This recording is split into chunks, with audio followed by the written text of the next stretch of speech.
지옥을 안 믿습니다, 사람들이. 자기들이 성경에 있는 거는 믿는다 해놓고 성경에 지옥이 있어도 안 믿는 거예요. 그래서 소멸된다는 겁니다. 멸망한다는 것은 망하고 멸하고 해가지고 없어져 버린다. 영원한 고통이 있는 게 아니고. 큰 차이죠. 그러니까 절대로 안 믿습니다, 이 사람들. 지옥이라는 거는.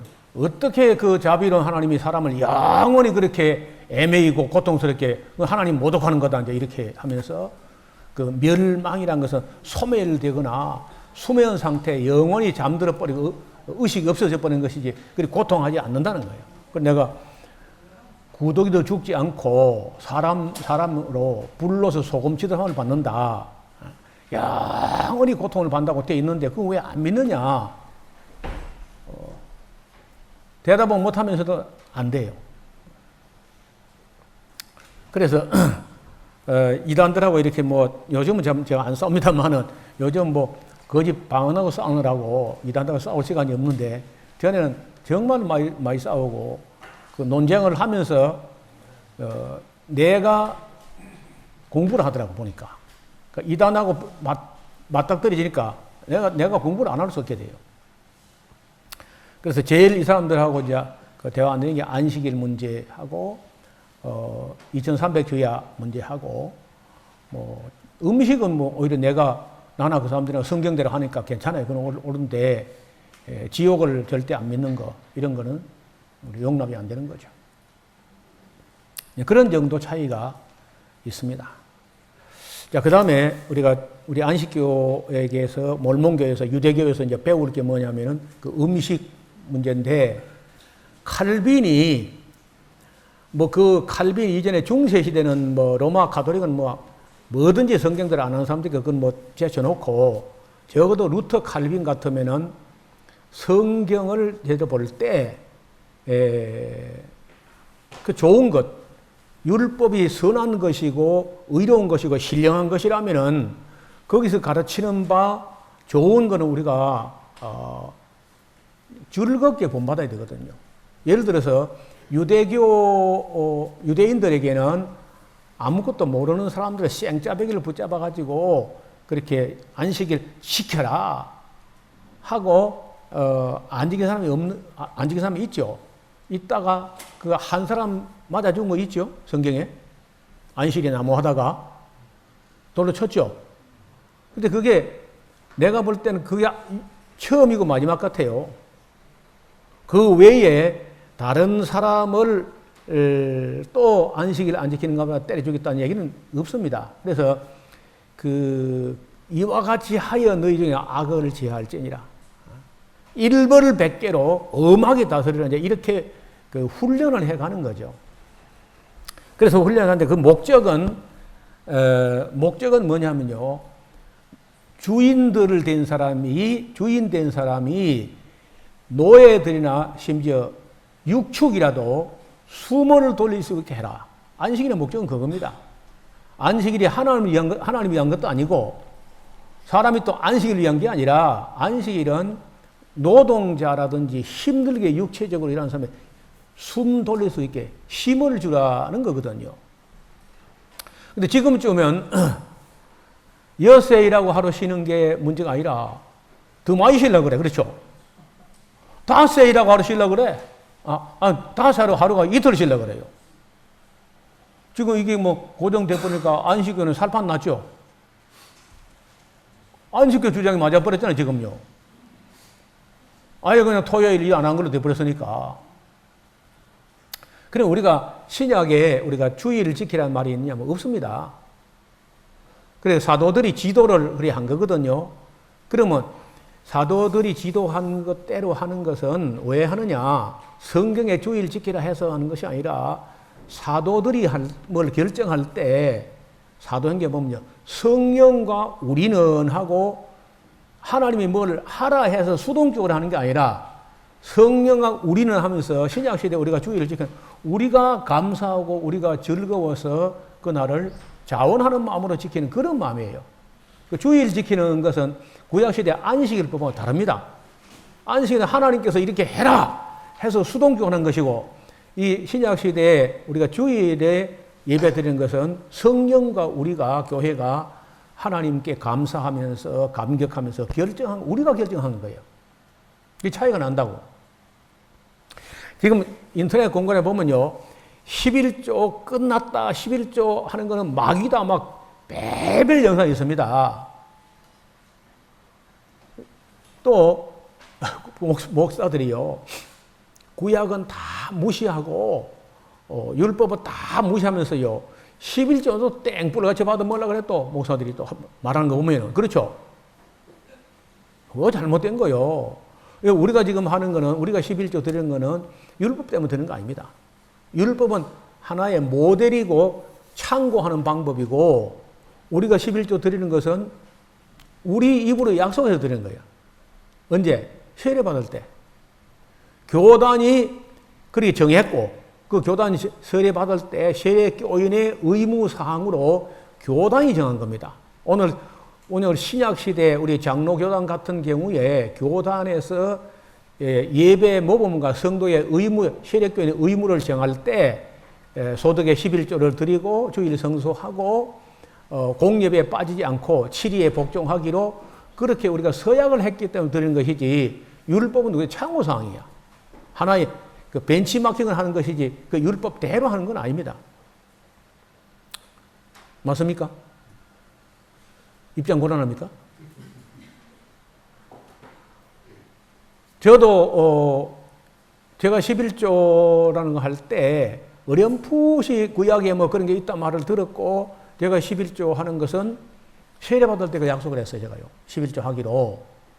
그리고 공예배에 빠지지 않기로 하고 7일에 복종하기로, 그 세 가지 우리 통합책은 그렇습니다. 우리 합동책은 어때요? 비슷 안 한가요? 비슷하죠? 그렇게 우리가 서약해서 드리는 거예요, 그게. 그래서 제가 페이스북이나 에스라서 홈페이지에 어떤 답변을 쓸 때 그 제목에 키워드가 11조가 들어가면요, 조회수가 팍 늘어납니다. 지금도 그 11조 드리는 게 부담이 되는지 아까운지 거기에 대해서 항상 제일 관심이 많아요. 그래서 내가 딱 뿌리게 써서 항상 우리가 율법은 참고한 것 뿐이고 율법다 드는 게 아니고, 우리가 세례 받을 때 하나님께 개인적으로도 약속을 했다. 당신도 약속했지 않느냐? 그걸 했다는 거예요. 그런데 만약에 지금 너무 부담이 돼가지고 집의 지금 생활이 빚을 내서 살아가는 판에 그래도 11조 드려야 되느냐? 그렇게 저한테 물어요. 그건 나도 모르겠다. 교단에서 빚을 내갖고는 11조 드리지 마라, 그러면 우리가 못 드리기 때문에 내가 대답 못 하겠는데, 어떻든 우리가 11조 하는 거는 율법 때문에 드린 게 아니고, 우리가 우리 입으로 하나님께 오른손을 들고 세례 받을 때 서약을 했기 때문에 그 서약을 파약을 하든지 아니면 교단에서 그 교단 법을 고쳐가지고 11조 너무 과하다 해서 이제 그 고치면은 우리가 고칠 수 있겠는데, 우리가 우리 인격적으로 다 큰 사람이 하나님께 손을 들고 맹세했으면 드려야 되는 거 아니냐. 목사님 말씀 맞기는 맞는데요 하면서 너무 힘들다는 거예요. 그래서 제가 너무 힘들어서 그 11조 안 드리고도 생활이 안 될 정도 하면은 안 드려도 하나님께서 막 이해 안 하시겠나. 그 막 빚을 내가 11조라 그렇게 안 할 것 같다, 내 생각에. 그러나 그건 내 생각이고, 당신 알아서 하시라. 그렇게밖에 말 못해요. 그리라도 말해주면요, 시원하다는 겁니다. 율법은 다 폐했다 해놓고, 또 11조 땅 불고 내라고 하니까, 이렇게 해가지고 시험 들어있다가 이제, 노목사 대답을 듣고 나니까 속이 시원하다, 이렇게 해요. 그래서 11조 문제 같은 것도 우리가 분명히 그 성도들에게 개념 정리를 해줘야 됩니다. 그리고 저는 우리 교인들에게 그래요. 11조 사실 우리 너무 많이 하는 거 맞다. 왜? 우리가 정부에 세금을 내고 또 교회에다 11조를 낸다는 것은 우리가 한 20% 내잖아요, 일반 사람들이. 평균. 그럼 이중과세 아니냐. 옛날에 신정 통치 때 사사시대 그럴 때 모세시대 때는 하나님이 왕이시고 레위인들이 공무원입니다. 그래서 11조 내면은 다른 세금이 없어요. 그러면 세계적으로 다 20% 내는데 하나님만 10분질만 내라 했다고. 그래서 하나님이 훨씬 더 세금 작게 받는 편이죠. 맞죠? 어느 나라도요, 10분질만 내는 데가 없어요. 다 20%야. 애굽도 20%죠. 애굽도. 요셉이 20% 내라 하잖아요. 그렇죠? 기억 안 나요? 요셉도 20%입니다. 근데 하나님이 10% 하니까 참 관대한 정치를 하시는데, 정부가 지금 와서 정부가 공무원하고 군인 다 만들고 경찰 만들고 다 하고 우리 겨우 설교해놓고 또 10분질 것도 받아먹으면 이거 너무 많이 받는 거 맞다. 그래서 독일 사람들은요, 독일이 거의 기독교가 국교처럼 돼 있는데 1% 내면 1%. 종교 세금을 1%, 1.5%, 2% 내면 없어요. 2% 이하. 그렇게 정부에다 내면은 정부가 목사 봉급을 줍니다. 그러니까 목회자는 그 독일 사회에서는 종교 공무원이에요. 그리고 비서도 붙여주고 목사에 따라서 거의 장관급 대우를 해요. 그리고 독일에서는 목사가 되려면요, 내신이 1등급이에요, 1등급. 대수능 만점. 거의. 최고 엘리트가 신학을 가요. 거기에 갈 행편이 안 되면 철학이나 의학을 합니다. 한국처럼 진학이 하나 이거 안 돼요. 목사라는 게. 최고 수준이 아니면 신학을 못 해요.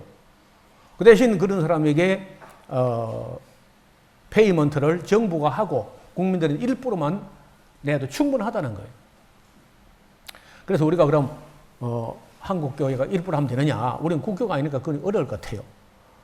그래서 제가 우리 교인들에게 많이 하는 건 맞다. 확실히 너무 많다.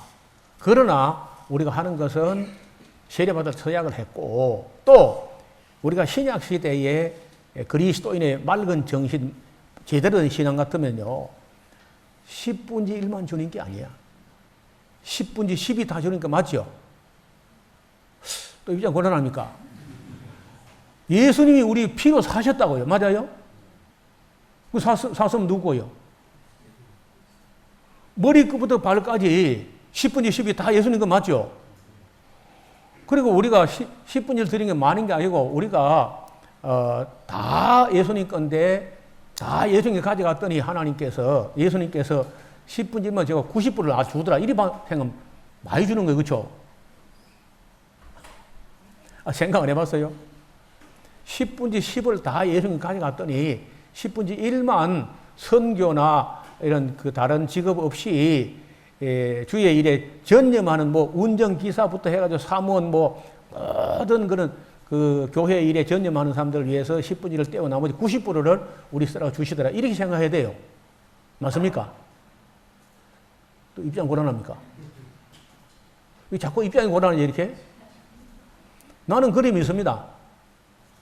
그게 사실이니까. 그렇게 하면은 성도들이요, 다 이해를 합니다. 우리 성도들이, 우리 노우호 목사는 그런 거, 숨기는 게 없다. 너든지 다 사실대로 다 정직한다. 그래서 그런지 몰라도 우리 교회는요, 아무리 봐도, 교인 수에 비해서 헌금 너무 많이 해요. 우리 성도들이 별로 없는 것 같은데 보니까 지금 우리가 작년이 70명쯤 되거든요. 작년부가 70명에서 80명 정도. 그런데 올해 예산을 3억을 세웠어요. 많은 거 맞죠? 3억인데 아마 조금 초과 달성될 것 같아. 나는 안 될 것 같았는데 그 3억이 너무 세다. 이거 어떻게 다 감당하려냐. 처음엔 4억을 세워왔더라고. 말 같은 소리 하시오. 그래서 낮춘 게 이제 3억으로 낮췄는데 내가 볼 때는 아무리 봐도 많이 하는 것 같아요. 70명 같으면요, 1억 5천 정도 하면은 보통입니다. 그렇죠? 1억 5천 정도. 근데 그 3억이, 여기 재벌이 있느냐? 아무도 없어요. 성도 중에 아무도 그런 재정적으로 여기는 사람이 없는데 내가 11조 그거 너무 많이 한 거 맞다. 하지만 우리가 세례받을 때 교단이 그래 정했고 세례받을 때 우리 약속했기 때문에 하는 것이고 또 신약시대 우리 11조라는 것은 예수님 우리를 통째로 샀기 때문에 다 10분의 10이 다 예수님 거다. 그런데 그 중에 다 가져갔더니 하나님께서 10분의 1만 특별한 일을 위해서 따로 떼놓고 90%를 우리 주신 걸로 생각하시라. 이렇게 다 우리 교인들은 다 그리 인생하고 있어요. 아이들부터 다. 그러니까 어떤 데는 보면요. 수익 계례서에 보면요. 11조 하는 사람 이름이 있는데 내가 이름 모르는 사람이 가끔 있어. 보니까 어린애들이야. 어린애들 해요. 어린애들이 하니까 뭐 어른 안 할 리가 없죠. 애들 하라 해놓고 어린 안 할 리가 있습니까? 제가 아니라 거의 다 하는 줄 알고 있습니다. 그래서 그런 것도 이제 정직하게 제대로 가르치면은 무리가 없다고 봐요. 저는 여기서만 그런 게 아니고 마산 사롱교회 있을 때도 교인 수가 200명 안팎이거든. 200명 안팎. 거의 5억씩 했으니까 예산이. 아무리 봐도 너무 많은 거예요. 그리고 밀양 그 무안교회 있을 때도 옆에 교회 예산에 비해서 꼭 배가 돼요. 우리가. 제가 헌금하라면 말한 적도 없고 헌금만 복받는다 그런 건 내가 장꼬대도 그런 거 안 합니다. 제가 일절하지 않고 그 헌금의 개념이 어떤 거냐 설명만 했을 뿐이고 다 알아서. 그리고 우리는 또 매미채 그런 거 안 돌립니다. 매미도 안 잡히고. 그리고 자유헌금이거든요. 그리고 강대상에 또 뭐 봉통을 해가지고 이름 불러가지고 막 축복하고 막 이런 것도 안 해. 안 합니다. 이름도 안 부르고 우리는 그저 봉헌 기도도 없습니다. 자유헌금 해가지고 예배 시간에 여기 갖다 놓으면 끝이야. 저기 헌금함에 있던 걸 여기 갖다 봉헌하면은 그저 그것 때문에 따로 기도 안 합니다. 안 하고 그거 갖다 놓고 우리가 찬송을 한 장 해요. 그럼 끝이야. 그리고 제가 또 예결선도 안 들으면 제가 예결선도 아예 안 들어가고 교회 자진해서 아예 제가 몰라요. 어떻게 쓰는지도 모르고 남아도 나는 모르고 모자라도 나는 모른다. 땅을 사도요. 제가 보통 반대를 하니까 땅 사는 걸 꼭 저 없을 때 사요. 장로님들이. 저 어제 해외 가고 나면요. 목사 있으면 반대해서 안 된다. 골치 아프다. 그러니까 없을 때 사버리자 그냥. 갔다 오면 뭐 저지를 나왔다는 거예요. 그러면 저지는 뭐 제가 또 어떻게 잘했다 그래야지. 뭐. 잘했다 그냥. 그래서 우리 목사님들 잘 들어요. 목사님들이 좀 계시는데 제발 헌금하라 그만 하지 마세요. 내가 아는 상식으로는요. 징징거려서 안 나오는 게 헌금이야. 어떤 목사는 매 예배 매 설교마다 헌금 얘기를 해. 번화하는 거 안 나옵니다. 그럼요. 저 원리는 있습니다. 목자가 좋은 꼴을 충분히 먹이시라. 그러면 저절로 난다. 맞습니까? 그렇게 해야죠. 그래서 저는 늘 성도들이 어려우면서 이렇게 많이 해도 되나 진짜로요. 자, 신약 시대에 아까 안식교, 유대교, 몰몬교 이런 사람들은 음식을 가리고 심지어 이슬람교도 음식을 가립니다. 할랄이라 해가지고 가려요. 근데 왜 유대교, 몰몬교, 안식교, 이슬람까지 음식을 가렸는데 기독교가 어째서 이 음식을 안 가리게 됐느냐. 그래서 제가 참 딱하고 안타까워서 칼빈 주석을 펴봤어요. 칼빈이 쓴 그 주석, 레위기 주석을 펴보니까 레위기 11장을 주석을 했는데 보니까 뭐라고 했냐. 음식물에 관한 것은 유대인의 문화적인 의식법에 속한다. 의식법. 따라서 이거는 지킬 필요가 없다. 딱 못을 박아놨어요. 그러나 그 뒤에 그러나 역시 성경에서 먹지 말라고 한 것보다 먹으러 한 게 건강에 좋은 것도 사실이다. 또 그래 한마디 보태놨어요. 그러면은 이제 예를 들어서 알아서 하라 뭐 하는 걸로 좋게 받아들이면 그럴 수 있습니다. 그러나 음식물이 어떻게 종교 의식입니까? 날마다 있는 양식이지. 실생활이지. 실생활로 실생활법으로 봤으면 실천해야죠. 입을 가지고 있는 날은 음식을 먹어야 되니까 음식을 먹어야 한다면은 가려야 되죠. 몸에 해로운 거, 몸에 이로운 거. 그러면 성경의 율법에서 먹지 말라는 것은 종교의식으로가 아니라 몸에 해롭기 때문에 먹지 말라고 한 건데 그걸 믿어야죠. 그러면 성경대로 먹어야 되고 또 만약에 지금에 와서 예를 들어서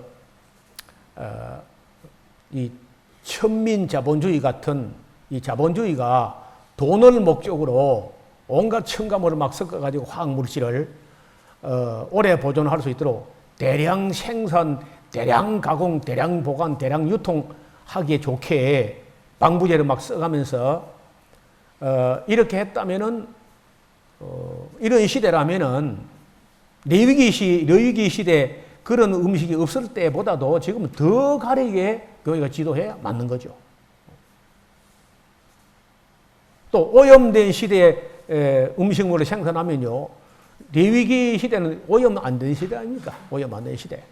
그럼 지금은 더 가리게 해야 맞다는 거예요. 당연히.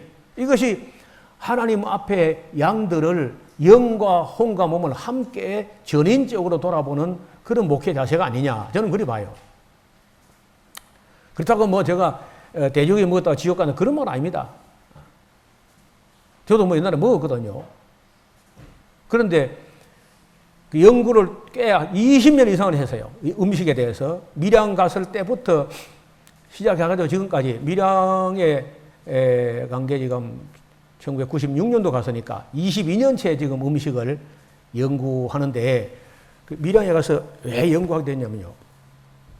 예를 부산이나 마산이나 창원 가면요. 돼지국밥집 하면 앞에 밀양이 붙어 있어요. 밀양 돼지국밥집. 그래서 밀양 그 무안교회를 딱 갔는데 밀양 돼지국밥집 원조가 예배당 바로 앞에 있는 거예요. 정문하고 한 20m 밖 이렇게 있어요. 거기서 형제가 아닌 밀양 돼지국밥을 개발했는데 이게 얼마나 유명한 브랜드가 되냐. 부산, 마산, 창원에서는 모르는 사람이 없을 정도로 밀양 돼지국밥. 그래가지고 제가요 일부러 한번 먹으러 가봤습니다. 근데 그 맛이 죽여 주는 거예요 또. 근데 어떻게 돼지에게는 그 돼지 냄새가 있잖아요 특유의. 그게 하나도 안 나요. 안 나고 고기를 수육을 이렇게 내는데 굉장히 부드럽습니다. 어떻게 했는지 모르지만 그게 부드럽고 또 그 소스, 돼지 수육을 찍어 먹는 소스가 간장인데 어떻게 만들었는지 그거 딱 미치고 환장하게 만들었어요. 진짜. 그러니까 그 동네 사람들은요. 그 청양고추라고 있죠. 그 야들야들하면서 맵고 향긋한 그 고추가 있습니다. 근데 그 청양고추가 전국에서 생산량의 70%가 밀양 무안면에서 나와요. 그리고 고추 돈이 그 면에 1년에 400억 원 들어옵니다. 고추 돈만 한 면 내에. 그래서 그 단위농협 종합에 돈이 엄청나게 많아요. 해마다 400억 들어오니까 이 사람들은 전부 고추 재배, 자기가 고추 농사를 짓든지 고추 농장에서 일해 주든지 어떻든 다 고추 농장에 가는 거예요. 전부 다. 그러면은 이분들이 날 새면은 농장을 가요. 그러면 거기서 아침을 시켜 먹습니다. 물론 돼지국밥이죠. 점심도 물론 시켜 먹습니다. 집에서 안 가고. 저녁도 당연히 시켜 먹습니다. 그럼 하루 3끼를 다 돼지고기를 먹는데 그래서 그런지요. 제가 그 교회 부임하자마자 처음에 가가지고 앞집에도 중풍, 뒷집에도 중풍, 옆집에도 중풍, 골목에 온통 전부 다 장애인 동네 같아. 이 동네가 장애인 동네도 아니고 왜 이렇게 다 이상한 사람이 많나. 내가 물이 혹시 안 좋냐 물으니까 물이 1급수라네 또 1급수. 안반 250m 뭐 깊이서 올라오는 아주 물이 좋다는 거예요. 그래 이제 난 이제 가만히 이제 깨닫게 된 거는요, 돼지고기다 싶은 거예요. 그때까지만 저 먹던 돼지고기 자주는 안 먹지만은 뭐 자주 먹을 형편도 안 되고, 왜 형편이 안 되느냐? 여러분 제가 원지에서 쫓겨난 밀양 갈 때 한 달 생활비가 70만 원이었어요. 애 셋이 진주로 유학을 가야 돼. 고등학교. 공부를 못하면 여기 동네에 고등학교 하면 되는데, 공부를 다 1등부터 5등까지 하니까 평준화 지역으로 가야 됩니다. 그럼 자치나 하숙을 해야 되는데 70만 원 가지고 11자고 감상금, 주일연금, 성비연금 하면 뭐 남아요 그러면요? 어떻게 셋을 공부시켜요? 그러니까 어떻게 돼지고기 같은 거요 상상도 못해. 그래서 뭐 없어서 못 먹는 거죠. 그냥 그 밀양 가서 한번 먹어봤는데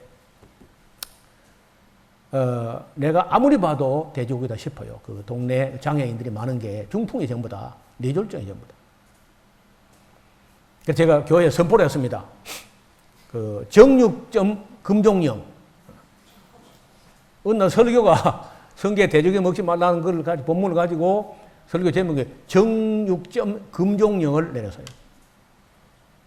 그러면서 성경에 먹지 말라는 거 먹어서 좋을 리가 있느냐. 이 동네 봐라. 이 전부 다 중풍병자다. 해가지고 제가요, 거기서 10년 있었거든요.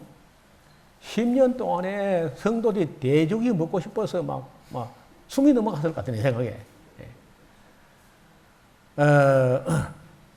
어떻든 내 머리가 먹었는지 몰라도 저희 선생님 교회에서는 일단 안 먹었거든요. 그래서 제가 사임하고 나온 그 다음 주에는요, 돼지고기 사다 파티를 했다다. 그 교회가. 그래서 내가 맞아 거다. 괜히 내 이미지만 이상하게 됐지. 그런 생각이 드는 거예요.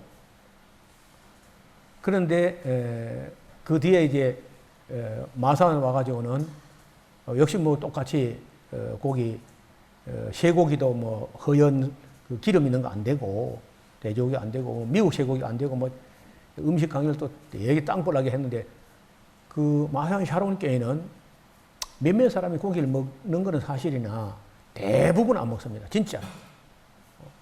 제가 12년 있었는데 음식 강의를 한 번 한 게 아니고 여러 차례 이렇게 하고 나니까 거의 안 먹어요. 진짜로. 신약시대 음식물 규정이 폐한 어떤 구절이 있어요, 없어요? 은혜시대니까, 신약시대니까 아무나 다 먹으라 하는 구절이 있어요, 없어요? 왜 이리 조용한 거예요?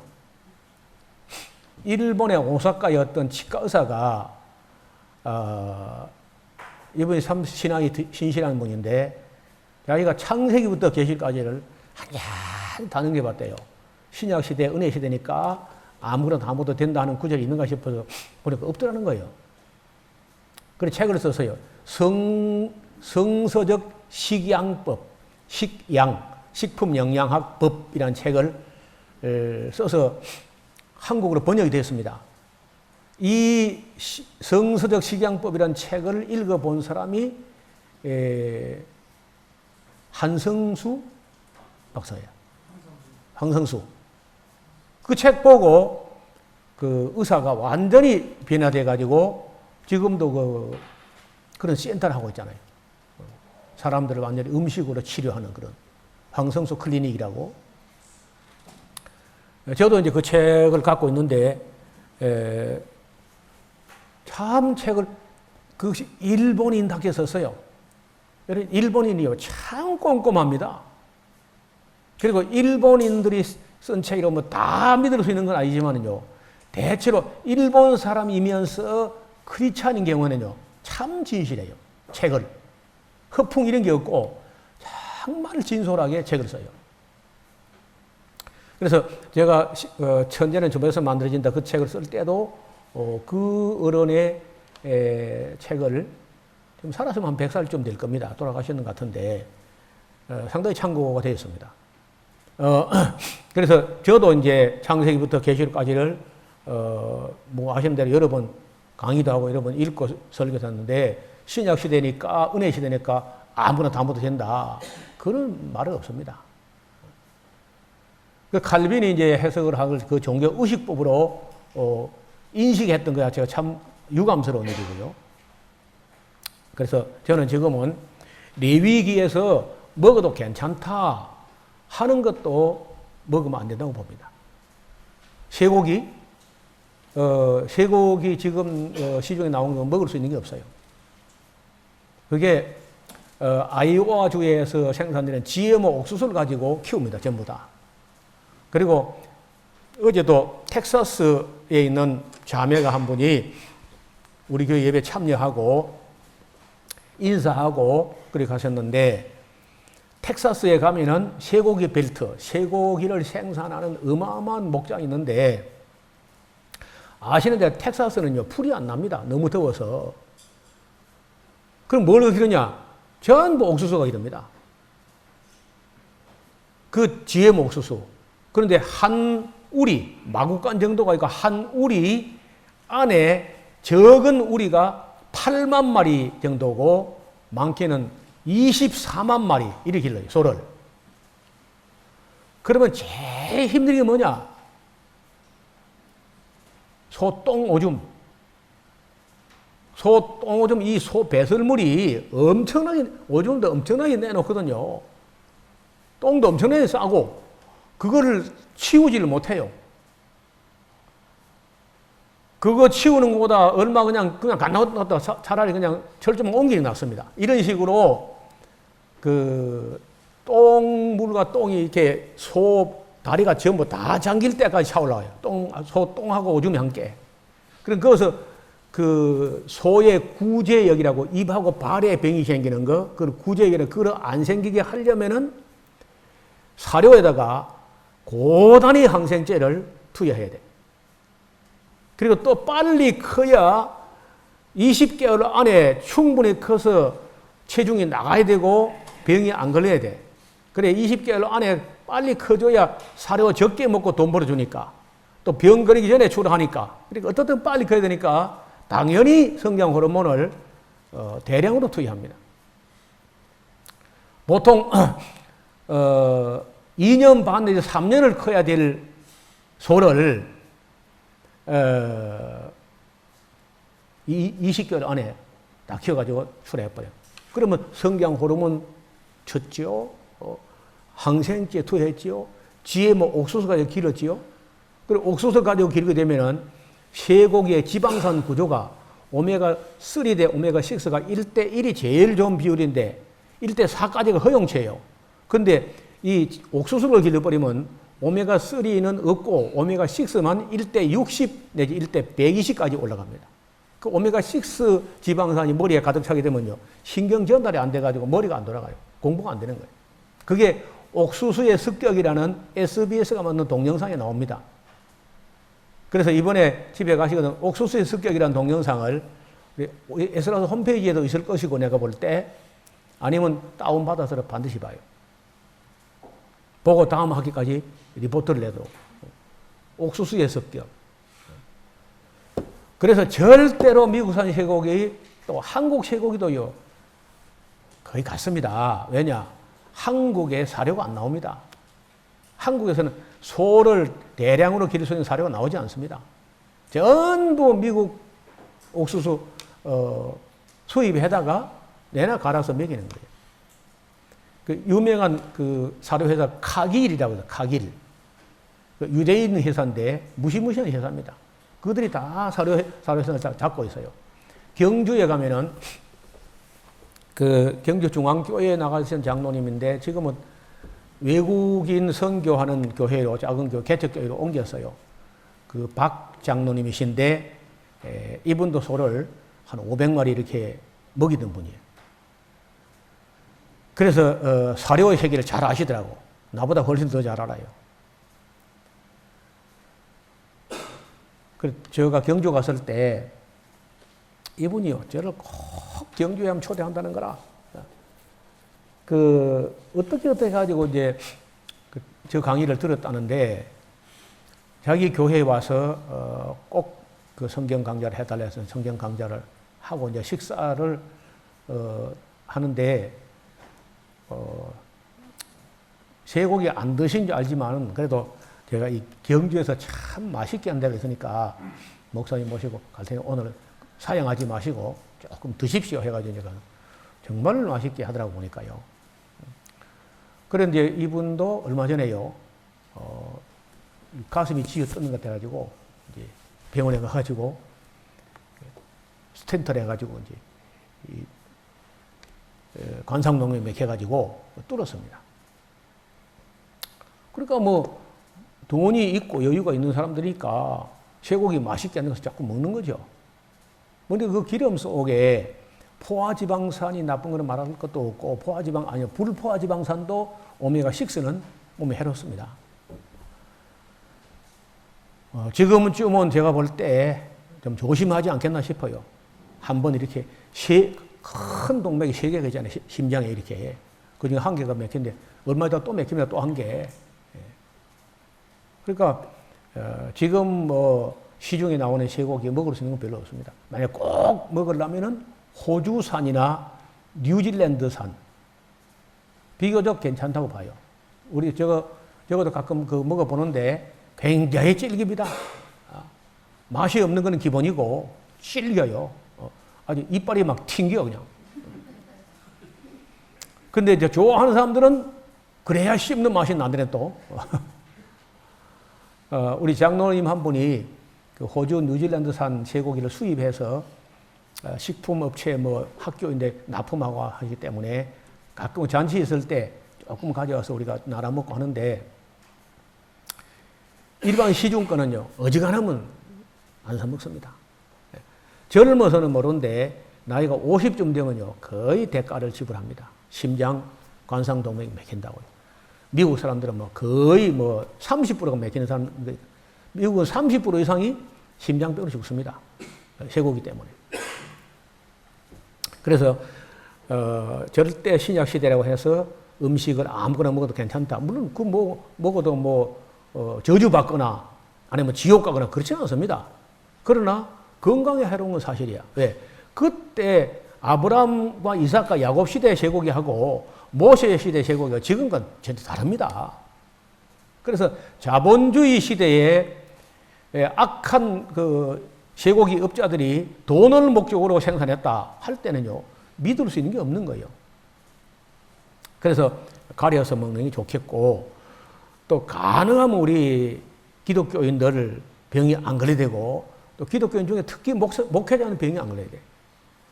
목회자가 병들게 되면요 성도들이 그냥 헌신약지를 갖다 내버립니다. 쓸모가 없으니까. 교회에 덕이 안 되거든요. 그러니까 바로 그냥 버림받습니다. 그래서 일단 암 같은 거 안 걸려야 돼. 그 목회자가 암이 걸리거나 중풍이 걸리거나 이렇게 되면 이거 어려워집니다. 또 벌어놓은 돈도 별로 없잖아 목회자들이. 그래서 이 포럼 때 이 이야기를 좀 하려고 했는데요.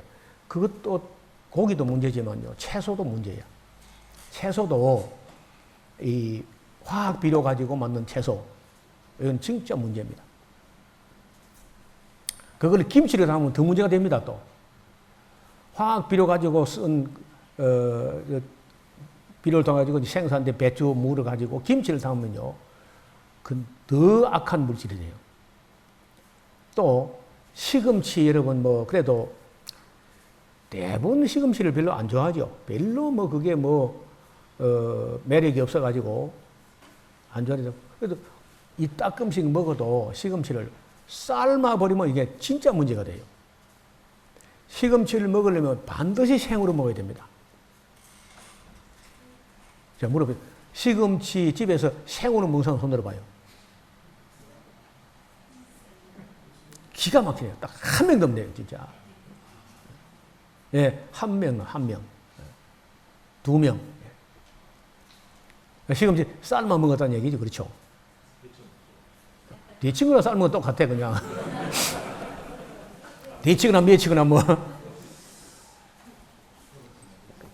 제가 아까 그 안식교 그 신자가 쓴 책에 시금치 삶아 먹는 이야기. 얼마나 충격이 되는지 몰라요. 시금치를 물에 넣고 삶으면요, 그 시금치 안에 있는 칼슘이요, 그 CA가 칼슘인데 여기에 그 열이 가해지면은 산소가 하나 들어붙으면서 CaO가 된다는 거예요. CaO가 뭐냐? 생석해요. 시멘트입니다. 그래서 우리 몸에 칼슘으로 흡수돼야 이온화된 칼슘이 몸에 흡수되는데 이것이 가산화수소가 돼가지고 이게 가산화칼슘, 이 수산화칼슘 이렇게 칼슘이 변질돼가지고 생석계 성질 띠면서 몸에 들어가가지고 뼈로 흡수가 하나도 안 되고 피를 타고 돌아버려요. 돌다가 어떻게 내보내야 되는데 내보낸 경로가 두 군데야. 하나는 간을 통해서 담낭을 통해서 십이장으로 내보내는 경로가 하나 있고 하나는 콩팥을 통해 가지고 오줌으로 내보내는 길이 있는데 그게 안 나가고 중간에 담석으로 칼슘이 이 칼슘이 석회가 돼 가지고 담석으로 신장에 꽉 들어차요. 신장에. 그래서 담석이라고 담석. 큰 거는요 계란만 한 게 있어요. 계란만 담석이 그냥 그 담낭 안에 그냥 꽉 찬 게 있어요. 완전히. 그러면 이제 그게 담즙이 흐르는 길을 막아버립니다. 막으면은 담즙이 밑으로 12지장으로 내려와야 되면 못 내려가니까 막혀가지고 거꾸로 역류로 타고 돌면은 이것이 황달이에요. 황달. 얼굴이 노랑탱탱하게 된다고. 손바닥까지 노랗게 되는 거예요. 그 다음에 이제 콩팥에 이게 박히게 되면요. 문제가 심각해집니다. 콩팥에 박힌 거는 이제 수술하면 뭐 큰일 나니까 정말 무서운 일이니까 요새는 체외 충격기라 해가지고 그걸 깬다 그래. 체외에서 깬 게 아니고요. 물렁물렁하게 흐물흐물하게 만드는 정도입니다. 탁 돌처럼 깨지는 게 아니고 왜냐하면 이게 담석이라고 하지만 진짜 돌처럼 단단한 게 아니고요. 손톱을 찍으면요 눌러 들어갑니다. 약간 찐득하게 그런 식의 돌이야. 그러니까 이걸 체외 충격기를 가지고 흐물흐물하게 만들어 가지고 요관으로 해가지고 콩팥까지 콩팥에서 이제 요도로 해가지고 문 밖으로 오줌 관계 나와야 되는데 그때 나올 때 그 고통이 얼마나 고통스러우냐. 애기 낳는 거 10배쯤 아프다는 거예요.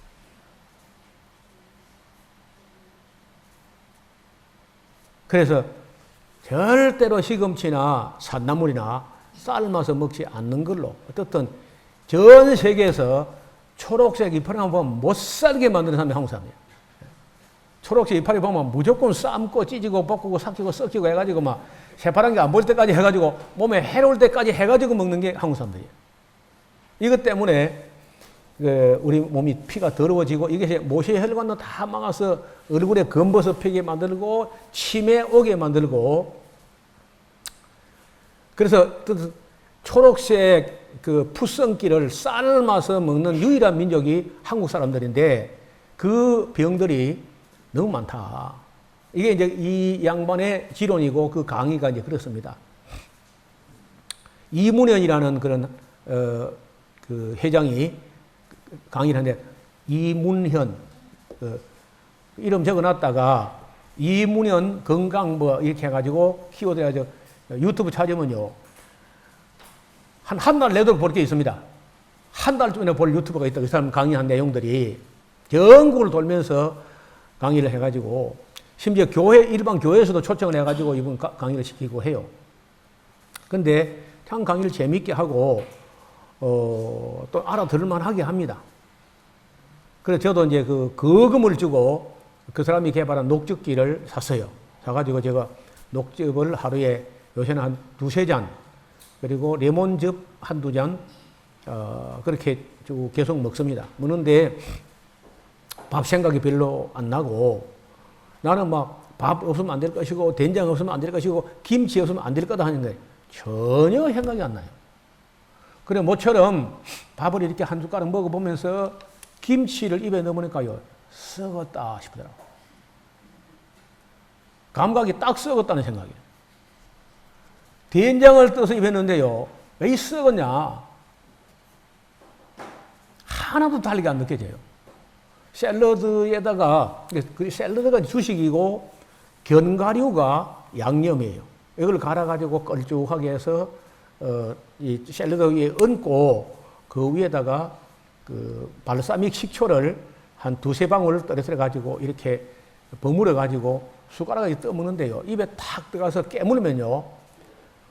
마치 확 이렇게 몸에서 탄성을 지른 같은 몸 안에서 그래 바로 이거다 하는 소리가 나는 것 같아요. 진짜로. 그걸 먹다가 그래서 김치하고 된장을 떠넣으니까 그냥 팍 썩었다. 전혀 된장 생각이 안 나요. 된장도 간장도 제가 고추장을 밥보다 더 많이 먹는 사람인데 고추장 생각도 안 나고 된장 생각도 안 나고 김치 생각도 안 나고요. 아무 생각이 안 나고 정말 맛이 있다고요. 그리고 제일 기분 좋은 게요. 혓바닥에 백태가 하나도 없이 다 벗어지고 자고 나서 침이 쓰거나 입이 쓰거나 한 게 없어요. 그리고 잠도 잘 오는 편이고.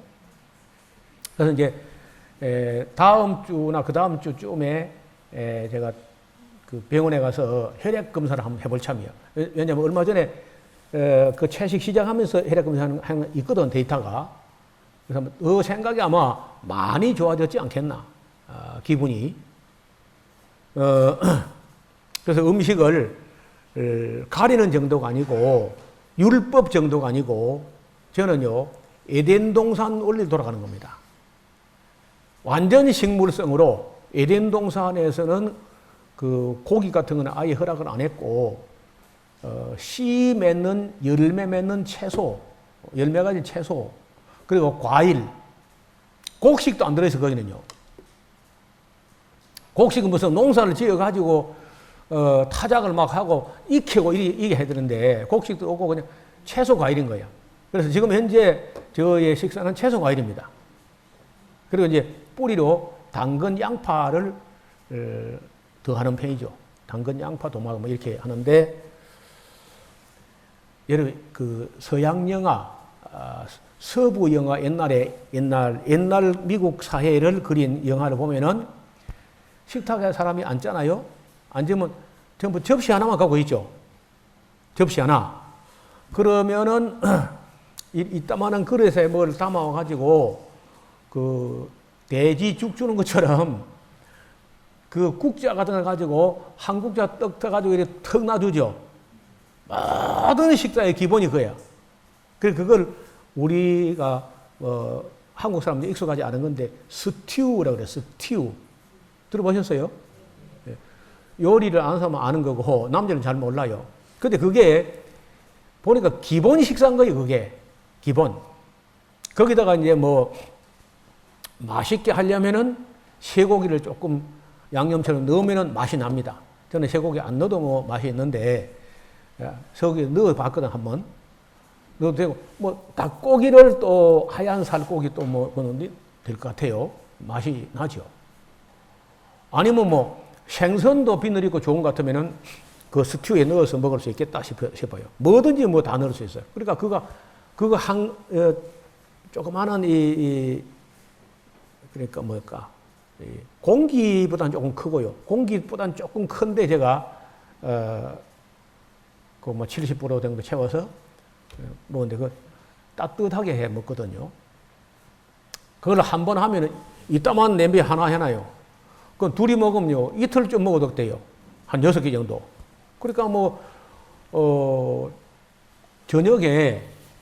저녁 때 뭐 그걸 해놓고 누구 잘 때 그냥 불 끄면 천천히 익힐수록 좋다는 거야.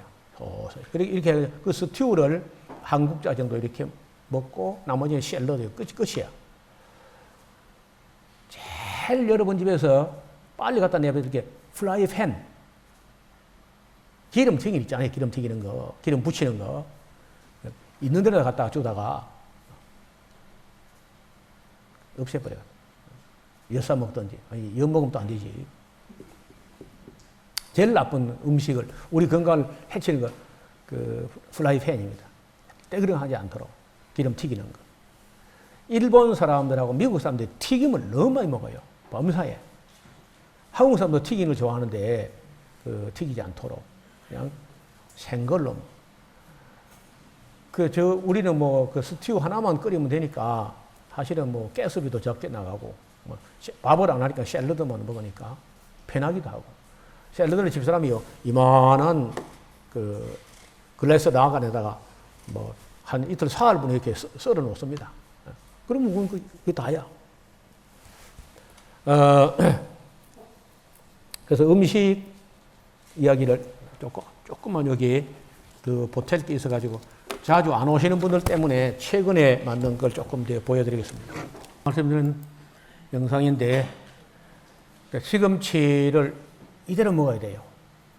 이대로 먹게 하려면은 아이들이 즐겁게 먹게 하려면 소스를 참 아주 기술적으로 아이들이 찾게 기다리게 막 쪼르게 이렇게 만들어야 됩니다. 자, 시금치를 먹는 이유는요, 비타민, 미네랄, 효소를 먹기 위해서 시금치를 먹습니다. 딴 거 없습니다. 하나 더 하면은 섬유질.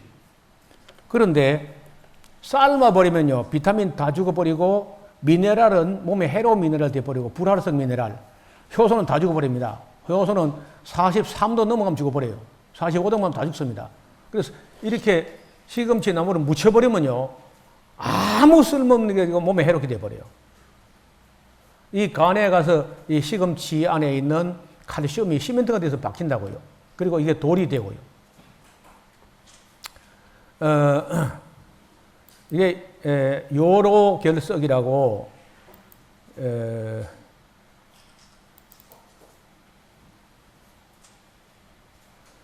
자, 이게 지금 그 신장 콩팥에서 나온 돌입니다. 아주 뭐 돌이 가득하게 들어있다고. 이런 식으로 콩처럼 이렇게 베껴버려요.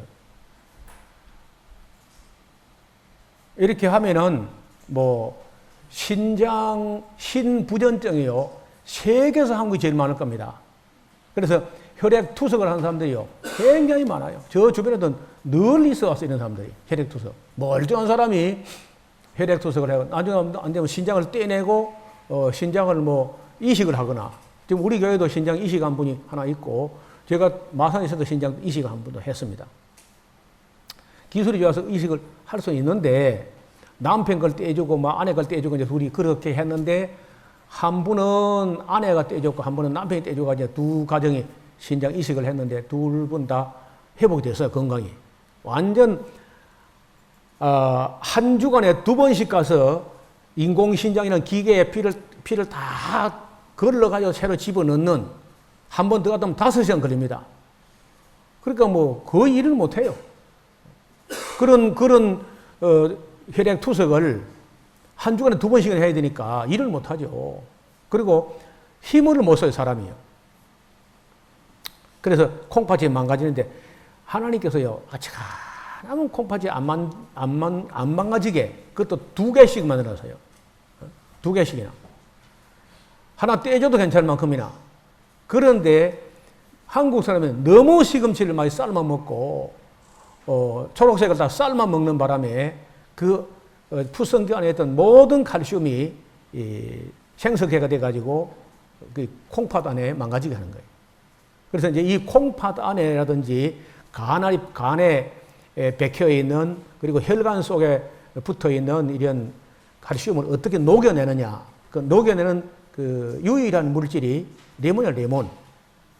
레몬 안에 유기산이, 강한 유기산이 너무 휘어서 막 인상이 찌푸려질 만큼인데, 하나님 그걸 뭐하러 만드는가 했더니요, 우리 혈관 속에 있는 거는요, 다른 걸 꺼낼 수가 없어요. 10만 킬로인데, 우리 혈관 전부 다 하면 지구를 한 바퀴, 2바퀴 반을 돌아가요. 그거 어떻게 꺼내요? 그래서 레몬즙을 하루에 한 3잔 정도를, 처음에는 그 좀 마시기 힘들어요. 얼마나 신지요. 제가 워낙 원래 신 걸 좋아하는 사람이니까 그래도 뭐 잘 먹어냅니다. 그래서 원액을 짜가지고, 그 짤 때 어떻게 하냐면 이 레몬에 그 농약이 있을 거다 싶어서 껍질을 아예 딱 깎습니다. 힘들지만은 깎아가지고 그 알맹이만 잘 깎아야 돼, 안 터지게 깎아가지고 그걸 강한 녹즙기에 넣고 진리개가 짜가지고요. 짠 찌꺼기는요.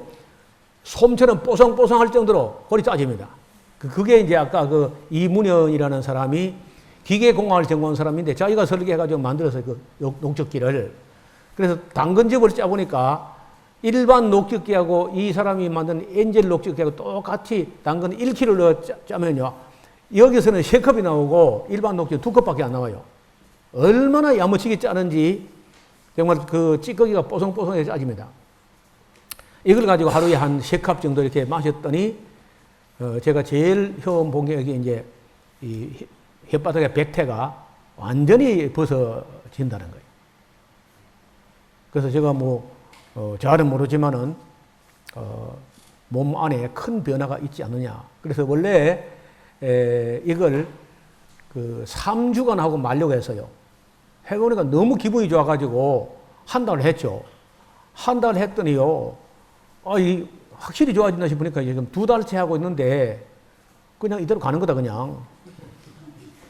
재수 없으면요 200년 사는 수가 있어요. 다가 이래서 이 신장 결석이가 아주 무서운 일이죠. 목사님인데 저도 목사님 말씀 듣고 집에 가서 그 녹즙기 말고 그 뭐죠? 신맛 나는 거 레몬즙을 짜가지고 예. 마시려고 했는데 예. 너무 쉬어가지고 도저히 못 먹겠더라고요. 그리고 또 그 한 잔이나 먹었는데 속이 들어가서 너무 쓰려가지고 속이 그다음부터는 절대 이 독이다 이거. 어떻게 목사님은 3잔씩 이렇게 매일 가시게? 그럼 이제 속이 안 쓰리죠? 예, 그게 그 정도 같으면은 상당히 문제가 있다는 겁니다. 진짜예요. 그래서 그럴 때는 물을 약간 타가지고 좋은 생수에 타가지고 레모네이저 있죠. 그런 식으로 해서 좀 마시면 치료가 됩니다. 그래서 완전히 그러니까 당근 그 한 번은 레몬즙, 한 번은 당근즙, 한 번은 녹즙 이렇게 3가지를 교대로 이렇게 하면은요, 위장이 치료가 돼요. 위장이. 그래서 쏙 썰이는 게 싹 없어지고 전부 다 나 말고는 거의 다 그렇다 합시다. 처음에 썰어서 못 먹겠다. 이걸 어떻게 먹으라느냐. 그런데 볼 때는 물을 좀 섞어서 먹으면 돼요. 얼마든지. 제가 아까 그 레몬즙이 간한 산성을 끈다고 그랬으니까요. 예. 그게 위에 들어가면 그게 상당히 위 벽을 갉아서 상당히 위가 손상될 것 같은데. 제가 여기 있지 않습니까? 실물이 여기 있습니다. 지금도 가져봐. 네, 하루에 석 잔이 아니고 제가 한 5잔 마시고 있어요. 저는요. 전혀 문제가 없습니다. 그리고 제가 이제 다른 거는 몰라도 그 위와 장이 참 제가 좋은 것 같아요. 집사람이 놀라거든요. 어떻게 저렇게 매운 걸 먹고도 끄떡없으며 어떻게 저렇게 신 걸 먹고도 아무렇지도 않을까. 그래서 위나 장이 저는 아마 좀 특이하다 그렇게 싶어요. 근데 제가 볼 때 목사님도 그렇게 조금 이제 느려가거나 물을 조금 섞여가지고 이렇게 하다 보면 전혀 문제가 없어요. 중간중간 잠은 드시는 것도 그 다음에 자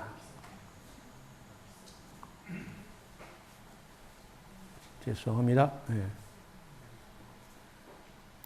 담석.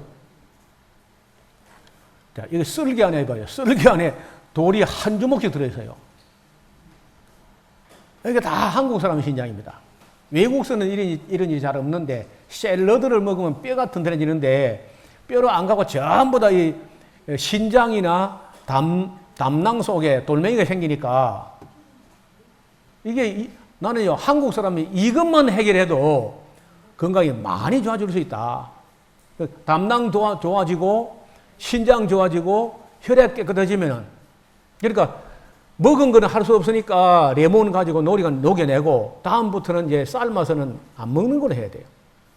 절대로 푸른 푸성기를 삶지 않는다. 그래서 신선한 대로 그렇게 그러니까 제일 그 주부들이 머리를 써야 될 게 뭐냐면요. 어떻게 샐러드 드레싱을 아이들이 좋아할 만큼 만들 것인가. 그거는 이제 우리 집사람이 와서 강의를 하면 좋은데 오늘 보니까 안 나왔네 보니까요. 그러니까 아몬드, 캐슈넛, 그다음에 땅콩, 그리고 깨. 그 견과류는 되게 맛있죠. 아닌가? 맛있죠. 그걸 역시 그 기계에 놓고 갈아버려 그냥.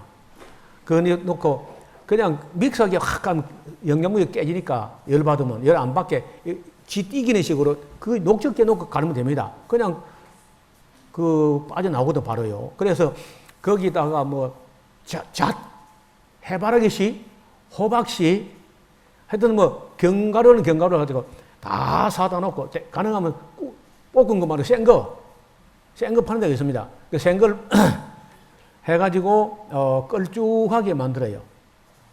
걸쭉하게. 그리고는 이제 나는 발사믹 식초가 이탈리아 갔을 때 하도 비싸가지고 그 일반 사람 못 먹는 거 우리 요만한 병에 10만 원 하더라고 그 당시에. 그래 이제 한국 와서 보니까 그거는 이탈리아산 중에 10년 넘은 거는 그리 비싸고 일반 발사믹 식초는 뭐 15,000원, 3만 원 이런 이만한 병에. 그래 이제 저는 지금도 이제 카나다 어떤 목사님이 선물한 거라 가지고 먹고 있는데 시중에 팔아요. 그거 이렇게 끼얹으면 발사믹 식초도 몸에 또 좋으니까 얼마든지 맛있게 할 수 있어요. 그리고 만약에 아이들이 조금 더 그래 하면요 꿀을 조금 넣으세요. 그 드레싱에다가 꿀을 넣거나 아니면은 메이플 시럽 있죠. 단풍나무 액을 가지고 무슨 메이플 시럽이 그 팝니다. 카나다산들이 맞는데 그거 이렇게 아주 몸에 좋은 것들이거든요. 당 중에서도 그거 조금 이렇게 끼얹고 아니면요 일반 그 당이 올라가는 거 말고 올리고당이라고 해서 올리고당 들어보셨나요? 올리고당은 우리가 먹어봐야 몸에 흡수가 안 돼요. 그리고 저 밑에 장에 있는 대장균의 양식으로 주니까 대장균이 아주 튼튼해지고 대장이 맛은 맛대로 있고 우리 몸에 해롭지도 않고 올리고당을 갖다가 이렇게 드레싱해서 약간 달게 해주면요 아이들이 또 해달라고 합니다. 지금 아까 말씀드린 그 스튜라는 거는 우리 교인들이 어린 아이들이 했는데 어린 아이들이 자꾸 달아난다는 거예요. 맛있다고. 그러니까 얼마든지 아이들도 즐겁게 먹을 수 있어요. 그러니까 다시는 고기 생각 안 나게 할 수 있다고 봐요. 이거 그림을 좀 봐요. 이 사람이 콩팥이 이래야 되겠습니까? 아니, 담낭이 온통 돌로 가득 차 있어 이렇게. 이것도 문제지만은 혈관 속에 모세 혈관 속에 시멘트가 자꾸 쌓여가게 되면은 그러면 빨리 늙을 수밖에 없죠. 빨리 늙는 거야. 그리고 모든 기름을 다 튀기면 전부 다 가산화 지질이 됩니다. 가산화 지질은 노화를 촉진해요. 암을 만들고. 그래서 뭐든지 할 수 있으면 열을 안 가야 돼. 뭐든지 간에. 생으로 먹는 게 제일 잘하는 거예요. 그리고 당근하고 제일 궁합이 잘 맞는 게 사과입니다. 사과. 당근, 양파, 우엉, 무 이 네 가지는 항상 있을 것인데 그 중에 제일은 당근이냐. 따라서 당근, 양파, 우엉, 무 이 네 가지는 항상 있을 것인데 그 중에 제일은 당근이야. 제가요 당근이 이렇게까지 몸에 좋은지를 몰랐는데 공부를 할수록 당근이에요. 근데 그 당근을 그 미국에서는 가축 사료 주거든. 말먹이로 주고요. 당근과 채찍이라고 그러죠. 당근과 채찍. 그래 쪼다들이 사람 먹을 생각 안 하고 가축 사료를 준다는 거예요.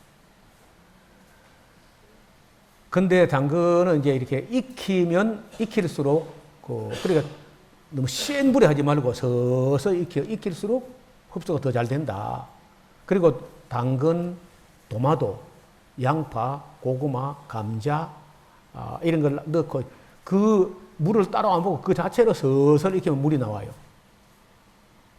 영양분이 아주 충만한 것들이고 소화도 잘 되고 뭐 그거 외에는 딴 게 생각이 안 날 정도로 맛이 있습니다.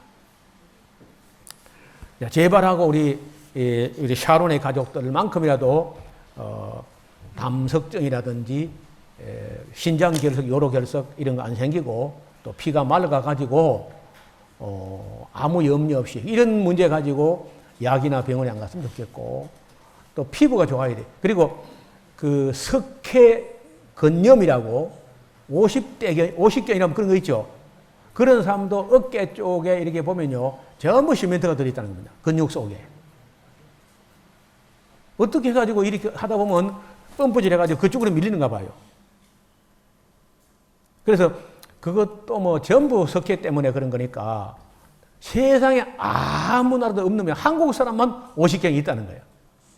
그러니까 보니까 한국 사람은 야채를 삶아 먹으니까 전부 그 몸에 좋은 귀한 칼슘이 가뜩이나 모자라는데 혈관 속에 박히고 신장 속에 박히고 또 뭐 담낭에 박히고 이게 뭡니까 도대체가.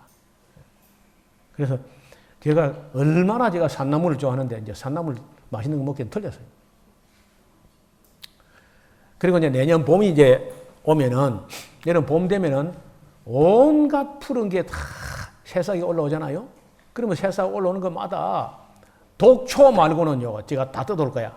다 뜯어가지고 녹즙을 짜서 이게 봄을 기다리고 있습니다. 지금 밖에 나가면 가을에는 별로 없어 지금요. 지금 다 말라버리고 희망이 생기는 거예요.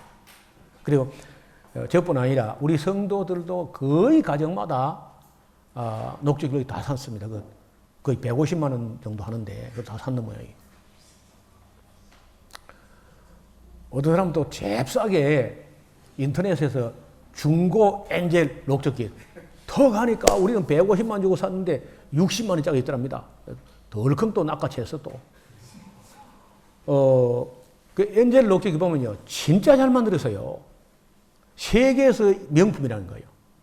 미국 가서도 미국 사람이 미국 기술자 탐복을 한다는 거예요. 정말 잘 만들어서 기계를 보면 볼수록 잘 만들었어요. 그래서 우리 집에 뭐 그냥 가보처럼 해가지고 우리 건강을 지켜주는 기계다 해가지고 뭐든지 거기 넣어가지고 짜서 먹습니다. 그럼 뭐 소화도 잘 되고 또 편히 먹을 수 있고요.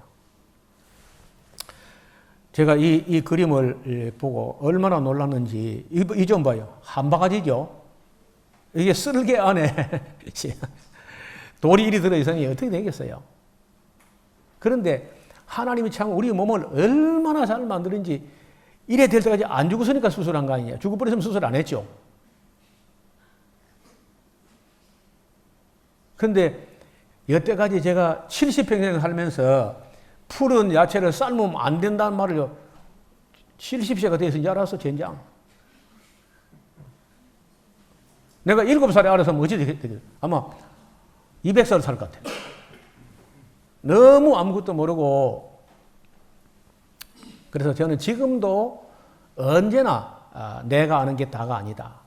내가 틀렸을 수도 있다 하는 생각을 놓지 않고 매일 복창을 합니다.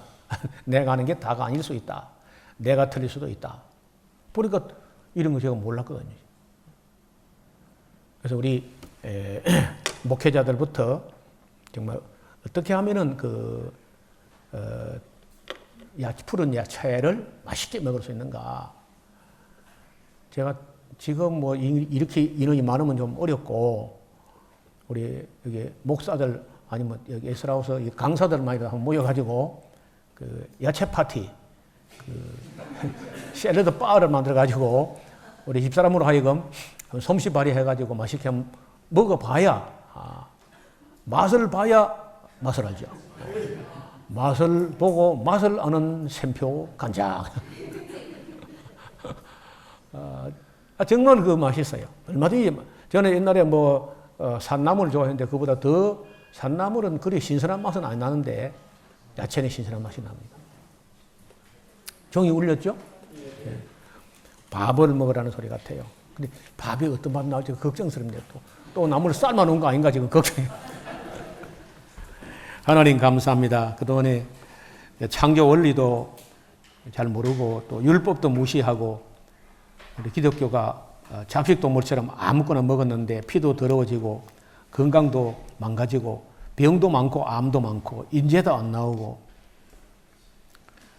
이런 모든 것이 이 사역자들이 성경에 있는 창조 원리와 율법을 잘 새겨 배우지 못하고 그냥 세상 따라 사람들 따라 하다 보니까 여기까지 왔습니다. 많이 늦었지만이라도 우리가 배웠으면 실천함으로 우리 모두가 강건케 하여 주옵소서. 예수님 이름으로 기도하옵나이다. 아멘.